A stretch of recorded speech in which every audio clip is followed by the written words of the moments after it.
Day 1, listen before you even think about your responses to other people. You need to sharpen your listening skills. Have you ever had a conversation with someone whose body is there, but their mind is not? Frustrating, isn't it? Poor communicators think that listening is merely the act of waiting for their turn to speak, all while mentally composing their response. This is a grave mistake. Listening is so much more. It's a way of providing someone else the chance to share their thoughts and ideas, to build emotional intimacy, and to show empathy. Today, you're going to learn the basics of great listening, and then undertake an exercise that will allow you to put these tips into practice. Listening isn't simply about giving another person the chance to vocalize what's on their mind, although this is valuable in its own right. Listening is also the first step towards personal change.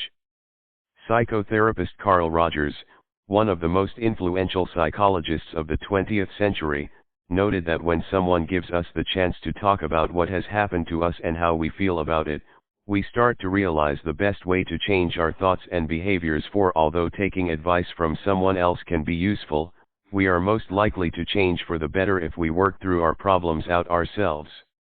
Being able to talk freely to an understanding listener is one of the most effective ways of achieving this.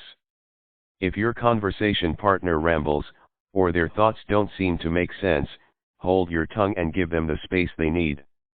They might want to talk to several other people first before implementing a plan, or they may need to process the issue in their own time. Try not to get frustrated. Extend to others the patience you would like to receive in return. Top tips that will make you an outstanding listener. 1. Use non-intrusive verbal and nonverbal signals to encourage them to keep talking. Nodding, and saying, and I see are short, unobtrusive signals that encourage further disclosure. Silence is also okay. Sometimes, someone needs a few moments to get their thoughts organized before continuing the conversation. Give them space. 2. Let them keep going until they run out of steam. When I learned to listen properly, I was amazed to discover that a lot of people desperately want someone to slow down and hear what they have to say. This is especially true if they feel angry, upset, or need to work through a problem. One of the most useful, fundamental, and difficult listening skills of all is to keep quiet and let the other person hold the floor. If you are dealing with an angry or frustrated individual, they won't be able to think clearly until they have offloaded everything that's on their mind. 3. Do not play the role of armchair psychologist. To some extent, everyone is a psychologist.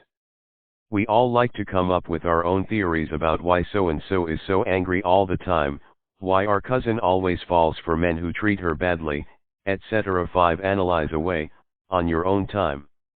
When someone shares important information with you, do not speculate about their personal motivations, or why they behave in a particular manner. At best, you'll come across as a bit too nosy. At worst, your conversation partner will feel patronized and angry at you. 4. Do not interrupt with unsolicited advice. Even if you've been in the same situation or face the same problems as someone else, do not offer your ideas or solutions unless asked for them. There are few things more annoying than unwanted advice or suggestions. Resist the urge to tell them that you know exactly what they are going through.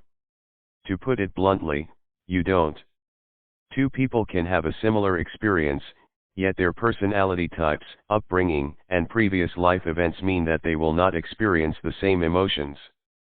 If your conversation partner asks for your input, then go ahead, but gauge their response. If they appear open to your feedback, continue. However, if they start frowning, crossing their arms, or give any indication that your advice isn't helpful or welcome, stop and ask whether they want you to continue. Remember, no one is obliged to follow your recommendations. Put your ego to one side. Once you have contributed, it's up to the other person to strategize their next move. Furthermore, they may not be divulging the whole story, and they will need to take other facts and considerations into account when drawing up a plan of action. 5. Rephrase someone else's words, but don't parrot them back. You may have heard that repeating someone's words back to them shows that you have been listening. This is true, to a point. A fine line exists between reflecting understanding and quoting someone verbatim. I'll use an example to illustrate the concept. Suppose that your friend said the following: "I've been feeling quite lonely lately. It seems like my family doesn't care what I'm doing or whether I'm even happy." Here are two potential replies. Which do you think would help your friend feel truly heard, and which would make them feel really annoyed? So, you feel like they aren't giving you much attention right now. Or you've been feeling lonely lately, and like your family doesn't care what you're doing. The second response shows that you heard the actual words, but it also sounds downright weird. Your friend might wonder if she's been talking to a parrot instead of a normal human being. I prefer the first response since it reflects an absorption of the meaning behind the words in addition to the words themselves. 6. Check your assumptions. We all tend to view the world through the lens of our own preferences and experiences. For example, if you are close to your parents and enjoy talking to your mother on the phone every week, you are likely to be upset on someone else's behalf if they tell you that their own mother is very ill. But if your conversation partner happens to have a distant relationship with their parents, they probably won't expect an overly sympathetic reaction. In fact, your sympathy might make them feel uncomfortable. What's the lesson here? Do not project your own feelings onto someone else. Let them tell you what a situation means for them personally. Under no circumstances should you tell them how to feel. Accept everyone's differences, and that no one will react in exactly the same way under the same circumstances. Put it into practice. Your challenge for today is to phone a friend or relative you haven't seen or spoken to in a while, and then use the conversation as an opportunity to practice your active listening skills. You don't need to be on the phone for hours, just try a 20-minute catch-up. Ask them what they've been doing lately and strive to listen attentively. You might be shocked to discover how often you slip into bad listening habits. Afterwards, reread this chapter and make an honest assessment of how you did. This exercise also comes with a nice bonus. By phoning your friend or relative, you can build and improve your relationship. Recall the last time someone called you up unexpectedly and truly wanted to know how you were doing. It felt good, didn't it? You felt valued.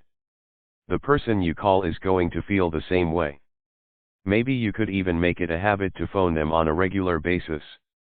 Day 2, count the number of times you interrupt other people. If you had to identify the most annoying communication habit ever, what would it be? Admittedly, there are a lot of contenders, but most of us agree that being interrupted is among the most irritating. Today, you're going to examine how often you interrupt other people, and then work on giving your conversation partners the time and space they deserve. Interrupting people is easy to do. For example, if you participate in a heated discussion, you might want to jump right in to exert your voice. If you're passionate about an idea, your enthusiasm might bubble to the surface.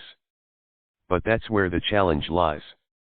Even if your ideas are excellent, your conversation partner will be too annoyed to give them the attention they deserve if you interrupt.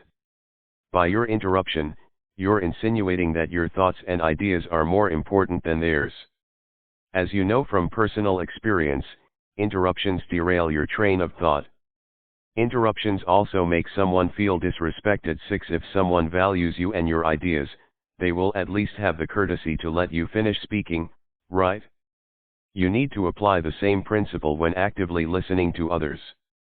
Interrupting can completely kill your chances of developing a good relationship with someone else, and that's not an exaggeration. If they feel as though you are more interested in steamrolling over them with your personal point of view instead of getting to know them, they will start to withdraw from you. Here's how to kick the interruption habit. 1. Set targets and give yourself rewards. Set a realistic goal and choose a small reward as a suitable incentive. For example, you could promise yourself that if you make it through the day interrupting people fewer than 10 times, you will pick up your favorite magazine or candy bar on the way home. 7. 2. Stick up signs. The simplest solutions can be the best. I keep a small sticky note on my computer monitor to remind me not to interrupt others. It features a sketch of a closed mouth just beneath an ear. I glance at it when I'm on the phone or webcam. It reminds me that if I strive to grow my relationships and my business, I need to let other people speak. 3. Write down any points you want to make in advance. While you can't take notes during an unplanned conversation, you can take a list with you to a scheduled meeting. When you know that your key points are strategically bulleted on a piece of paper, it's easier to refrain from interrupting. In formal meetings, you can also make notes of your thoughts when someone else is speaking. Once they have finished, you can then refer to your notes and ask for clarification. 4. Remember that your silence is just as influential as your voice. No one likes a show-off or a person who appears to love the sound of their own voice. On the other hand, everyone respects someone who lets other people speak and exercises caution when offering their own opinion. If the thought of keeping quiet terrifies you, consider that your interruption habit might spring from a sense of insecurity. Some chronic interrupters feel the pressure to prove that they have thoughts of their own or even that they have earned a place in the room. Does this sound familiar? If so, your interruption habit might be more than just an annoying quirk. It might be time to examine any underlying feelings of inferiority and address them, either by yourself or with the assistance of a qualified therapist. 5. Practice biting your tongue. The phrase bite your tongue can be taken literally here. When you feel the urge to interrupt, sandwich your tongue between your teeth. The sensation will act as a constant reminder not to butt in. Cultural differences. The advice I've given in this chapter assumes that you, and those around you, have been raised in a culture that interprets interruptions as a sign of rudeness. Most Westerners would agree that it's good manners to let someone else finish speaking before responding. However, it's useful to remember that there are cultural differences in how people perceive interruptions. For instance, some cultures regard interruptions and crosstalk as normal. To give 2 specific examples, those of Italian descent tend to see interruptions as an acceptable way of showing interest in a topic. Meanwhile, people raised within Japanese culture often believe that it is acceptable to interrupt someone to ask for clarification. 8. When you meet someone who seems especially quick to interrupt, consider the possibility that there is a culture gap. It isn't appropriate to ask someone to describe their family's heritage, but just knowing that these differences exist can help you remain calm and patient. You can bridge the gap by making an explicit request such as, "I've got something really important to say and don't want to forget anything, so if you have any questions, could you please save them for the end?" Put it into practice. Today's exercise is really simple, or at least, it's simple in theory. Count how many times you interrupt other people in all your conversations, and then use the tips above to stop yourself. Ideally, you should try to talk with at least 3 people. If you can do this while in a group, even better. The first time I tried this exercise, I was dismayed to discover that I struggled to even let people finish their sentences. My intentions weren't to be rude or annoying, but my conversation partners must have been thoroughly irritated. Unless I make an effort to keep myself in check, I still catch myself interrupting others a bit too often. It's a tough habit to break, but your friends and family will thank you for it. Who knows, you might learn something new if you master the art of keeping your mouth shut. Day 3, become an inclusive communicator. When it comes to politics and social issues, we all have our own opinions. Yet one thing most of us can agree on is that everyone, regardless of their background or individual characteristics, deserves to be treated with respect. Today, you will learn about the importance of inclusive communication. What is inclusive communication anyway? In a nutshell, a good inclusive communicator takes care not to alienate or offend an entire group of people based on their personal attributes. They do not make assumptions based on an individual's characteristics. Inclusive communication acknowledges and values diversity. Mastering this skill is increasingly important in the 21st century. Thanks to globalization, people from all backgrounds now work and socialize together. Inclusive communication builds harmonious relationships between individuals, and it even boosts business performance. Research reflects a positive correlation between gender diversity, ethnic diversity, and profit in organizations. 9 Tips for Inclusive Communication. 1. Don't emphasize a characteristic if it isn't necessary to do so. For example, let's suppose that you are telling your team that an employee from another department is scheduled to work with them on a new project. This employee, a man called Sam, happens to be gay. It would not be appropriate to say, "Sam, the gay guy from Department X, will be joining us on Monday." Sam's sexual orientation is not relevant to his work, so drawing attention to this characteristic is not necessary. 2. Don't assume a person's gender or sexual orientation. Choose gender-neutral terms if possible. For example, if your manager is leaving the company and you do not yet know the gender of their replacement, it is more appropriate to use they in reference to the possible candidates instead of he or she until a permanent replacement is selected. Do not assume that a person is heterosexual. It is better to use terms like partner or significant other instead of boyfriend, wife, and so on. 3. If you need to talk about someone's disability, do so in neutral terms. It's true that many people with disabilities do suffer as a result, but it is presumptuous to make statements such as Peter suffers from epilepsy or Mary is afflicted with schizophrenia. 4. Focus on a person, not any disabilities they might have. Do not define someone by their condition or illness. For example, it is better to say, "Pat has depression" rather than "Pat is a depressive" or "Pat is depressed." 5. Do not uphold stereotypes. Making assumptions based on someone's nationality, ethnicity, or other characteristics is offensive because it shows a lack of respect for someone's individual talents and personality. This philosophy stays true even of positive stereotypes. For example, if you meet a Chinese accountant, it would be inappropriate to suggest that Chinese people naturally make good accountants because Asians are so good at math. 6. Show respect for race and ethnicity through proper capitalization in written communication. For instance, Native American, Black, and Torres Strait Islanders should always be capitalized. If in doubt, look up the term in a dictionary or use a reputable online resource. 7. Be mindful of context. Bear in mind that in some instances, it is acceptable for members of a group to use words that would be offensive if used by outsiders. For example, some members of the LGBT and community refer to themselves as queer. However, this word is usually considered offensive if used by a heterosexual person, and not all LGBT and people accept it in the first place. If in doubt, any loaded terms that have historically been used to insult or belittle others are best avoided. 10. Avoid patronizing individuals or groups of people. If you have a disability, you might have heard someone describe you as brave or inspiring for carrying out normal day-to-day tasks such as cleaning your home, going to work, or exercising at the gym. I have a cousin who walks with a cane following a car accident several years ago. Several well-meaning people have praised him for being an inspiration. Their intentions are good, but my cousin just feels patronized. Do not assume that just because someone has a disability that they want to be recognized for merely existing.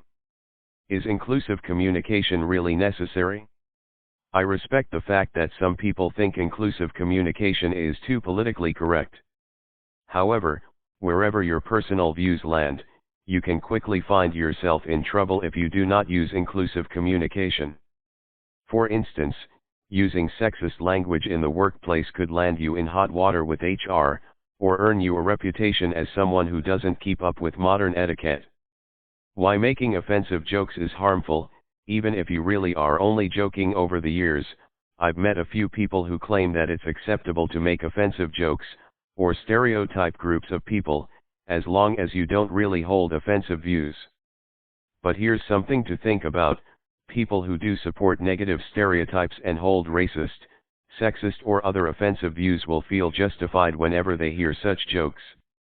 This means that racism, sexism, and other forms of bigotry go unchallenged. 11. Do not make jokes that rely on disparagement humor, and let others know that you don't find them funny.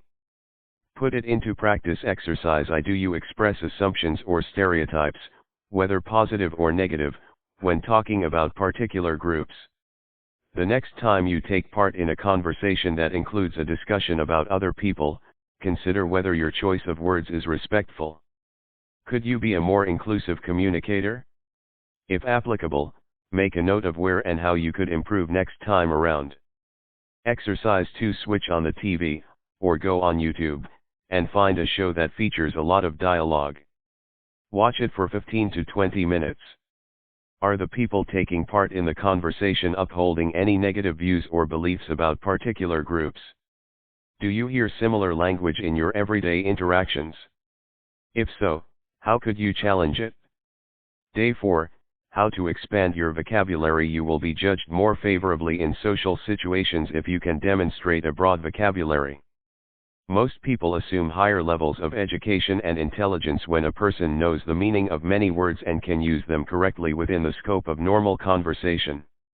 Those who understand and appreciate complex words and phrases are at a real advantage, both personally and professionally. Today, you will learn why a big vocabulary is a valuable asset, and how to add more words to your personal dictionary.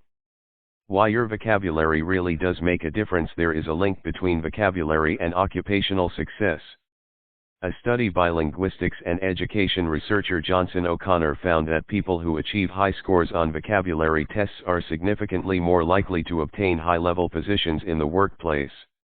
This finding still applies when gender, age, and level of schooling are controlled. 12. Even more interesting, vocabulary test performance predicts success.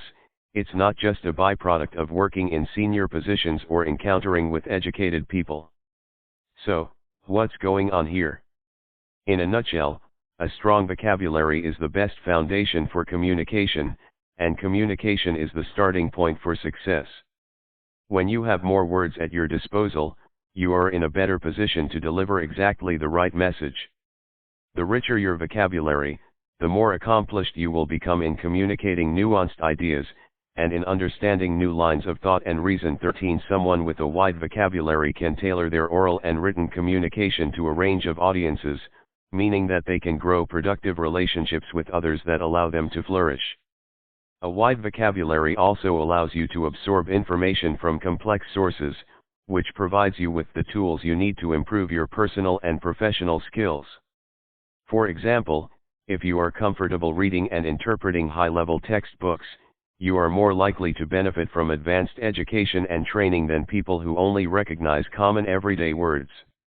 When you are familiar with complex words, your reading speed will also improve, because you won't have to pause to define a word. Obvious, right? Here are a few strategies that will help you out. 1. Use a new word every day. Get into the habit of looking up a new word each morning, and then using it at some point during the day. If it's a particularly obscure word and you can't fit it into a conversation naturally, at least tell someone that you learned a cool new word, and then tell them what it means. 2. Use apps and online games to expand your vocabulary. There are hundreds of free apps and games designed to help users learn new words. One of my favorites is freerice.com. It's a simple multiple-choice game that tests your vocabulary. The more questions you get right, the more difficult the questions become. If you give an incorrect answer, the site will show you where you went wrong. As an added bonus, for every correct answer you give, the site's founders donate a small amount of rice to people in need. Power Vocab, vocabulary.com, 7 Little Words, 7littlewords.com, and Words with Friends 2, zywhynot.com, are all popular apps that make learning new words simple. 3. Become a word enthusiast. Learning words in isolation will help grow your vocabulary, but gaining a deeper appreciation of a word's structure and roots will put you in a good position to understand new words you encounter in the future. When you first learn a word, break it down to its constituent parts. For example, the word orthostatic means relating to or caused by an upright posture. If you break the word apart, you'll see that it's a fusion of ortho, which means straight, and static, which means concerned with bodies at rest. Learning the definitions of prefixes and suffixes will help you decipher new words. 4. Read widely. This is the classic piece of advice for anyone who wants to sound intelligent and educated. Don't stick to the same books and magazines that you normally read. Challenge yourself by exploring new topics, and by reading denser and more challenging text. Set aside at least 15 minutes of reading time each day. In my opinion, there's no excuse not to read. Not only does it improve your vocabulary, but it will also help you become a well-rounded individual capable of conversing with virtually anyone. 5. If you aren't sure what a word means, ask. It's normal to feel embarrassed when someone uses a word that you don't recognize, but it's a golden opportunity to learn something new. If someone tries to make you feel inferior on the basis that you don't happen to know what a word means, then that's their problem. If you really can't ask at the time, at least make a note of the word and look it up later in your dictionary. Put it into practice. Exercise Today I want you to learn 5 new words, and then incorporate them into your spoken or written communication. Exercise 2. Take a look at the apps and websites mentioned in this chapter and commit to using one of them for at least 5 minutes each day for a week. Day 5. Swap but for and embrace. Yet sometimes, it's the little things that make a huge difference. Today, I'm going to draw your attention to but, and yet. The words we choose shape not only how other people see us but how we see ourselves. When you master the art of positive communication, the world will start to appear more welcoming. You will begin seeing opportunities rather than problems, and other people will be drawn to your proactive, upbeat personality. You don't have to believe that these tips will work, just put them into practice and see the difference for yourself. But, and positive communication. How often do you hear people say but statements? Here are a few examples. I'd love to go on vacation, but I'm scared of flying. I'd like to go back to school, but I don't have any free time. I want to run a marathon, but I'm so out of shape. In each of these statements, the speaker ascribes a particular explanation to a problem or situation. They assert that because they are scared of flying, they can't go on vacation, or that they have no free time so they can't go to school, or that they are out of shape and therefore cannot run a marathon. What most people don't realize is that a typical but statement is unnecessarily limiting and negative. This becomes more apparent if you take out but and then insert and instead. Take the first example in the list above. I'd love to go on vacation, but I'm scared to fly. Swap but for and you notice the difference immediately. I'd love to go on vacation, and I'm scared to fly. The revised version suggests that the speaker just so happens to be afraid of flying, plus they want to go on vacation. It's a subtle difference, but it matters. It implicates that the person has a desire plus a problem to be solved, rather than a desire that will be thwarted by their problem. When I start working with a client, I often notice that they parrot the same old but statements repeatedly. They become our own personal stories, excuses that we don't question. We assume that they are true and take them to heart as the gospel truth. These intrinsic beliefs become somewhat akin to a script. The more you repeat them, the further entrenched you are in the role of someone who would love to change their life yet cannot do so because they are held back by a single factor beyond their control.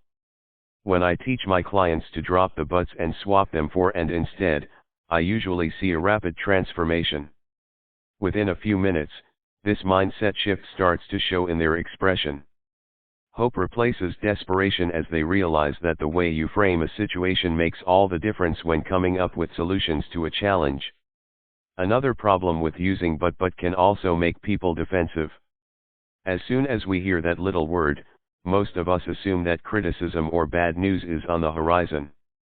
For instance, if you were to tell someone that you understand their point but want to use another approach, they are likely to feel threatened and criticized.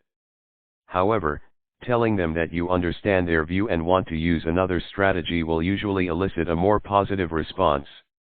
It implies that you value their input, even though you won't put it into action.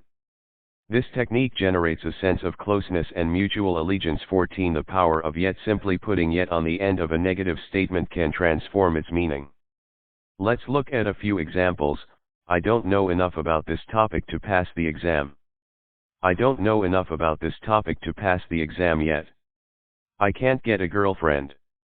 I can't get a girlfriend yet. I just don't earn enough money to buy a house. I just don't earn enough money to buy a house yet. Using yet signals to yourself and others that you haven't given up. You are acknowledging that things might change. You may not understand exactly how you will make these changes come to pass, but you are at least open to the possibility. It immediately transforms you into a more positive, optimistic person, at least in the eyes of others. This technique doesn't just work in conversation. It is also effective when it comes to your own self-talk. It promotes a sense of positivity and potential, while still encouraging you to remain realistic. It acknowledges your current situation and problems but makes it clear that you are on the right track. Put it into practice. There are 2 exercises for you to try today. Exercise I. Whenever you catch yourself making a negative statement that includes the word but, substitute and instead. Don't be surprised if your optimism turns out to be contagious. This one little change will make you sound confident and positive. This will inspire others. If you aren't able to try this out in conversation, use it as a journaling exercise instead. Give yourself 5 minutes to write down any but statements you've been making recently. What happens if you use and instead of but? Personally, I feel less helpless in the face of my difficulties when I make this simple swap. Exercise 2. Go on a yet hunt. Whenever you make a negative statement or bemoan that you are lacking some kind of resource, stick a yet on the end. You could also silently add a yet to the end of other people's sentences and see for yourself how it changes their meaning. You might be tempted to start telling others that they'd feel better if they started using yet more often, but this is best avoided unless you're certain they value constructive feedback. Day 6. Watch your pronouns. Unless you are reciting a monologue, you need to always consider the needs of your conversation partner.